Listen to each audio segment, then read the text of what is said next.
شریعت کے احکامات میں اگر کوئی مرد اپنی عورت کو کہتا ہے کہ تم اپنے بال جو ہے وہ کٹوا لو، یا اس کو حکم دیتا ہے، تو عورت کے لیے حکم یہ ہے کہ وہ اس کی اس بات کو نہ مانے کہ شریعت کی خلاف ورزی جو ہے وہ پائی۔ سنا ہے کہ بعض مسلمان گھروں میں بھی عورتوں کے بال کٹوانے کی مصیبت آ گئی ہے۔ ایسی عورتیں جو ہیں وہ عجیب و غریب نظر آتی ہیں کہ مردوں کی طرح انہوں نے اپنے بالوں کو بنا رکھا ہوتا ہے، جیسا کہ شہروں میں اکثر ایسا ہوتا ہے۔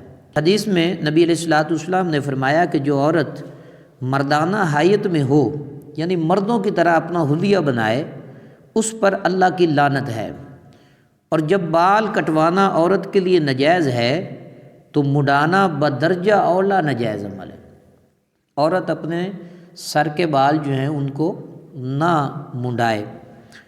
یہ بھی ہندوستان کے مشرکین کا طریقہ ہے کہ جب ان کے یہاں کوئی مر جاتا ہے تو وہ خواتین جو ہیں وہ بال منڈوا دیتی ہیں۔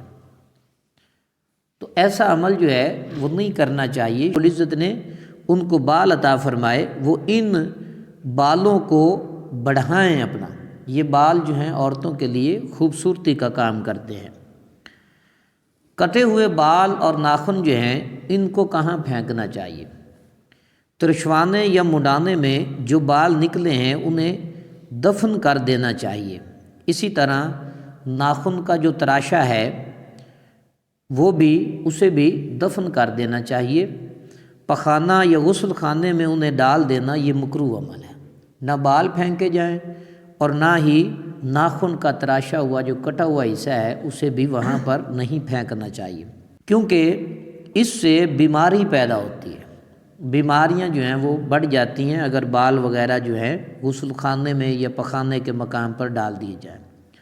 منہ زیر ناف کا بھی ایسا ہی حکم ہے کہ ان کو ایسی جگہ پر ڈال دینا چاہیے جہاں دوسرے لوگوں کی نظر جو ہے وہ نہ پڑے۔ اگر دوسرے لوگوں کی نظر پڑے تو یہ ناجائز عمل ہے۔ اکثر لوگ جو ہے بیت الخلاء میں یا غسل خانوں میں اپنے بالوں کو گرا دیتے ہیں، احتیاط نہیں کرتے ہیں۔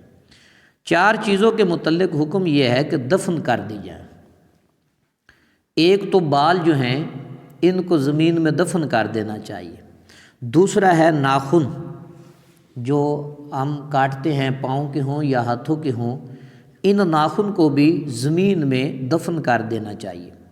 تیسرا ہے حیض کا لتا، اس کو بھی زمین میں جو ہے یا کوئی کپڑا ایسا ہے جس کے اوپر خون لگا ہو اس کو زمین میں دفن کر دینا چاہیے۔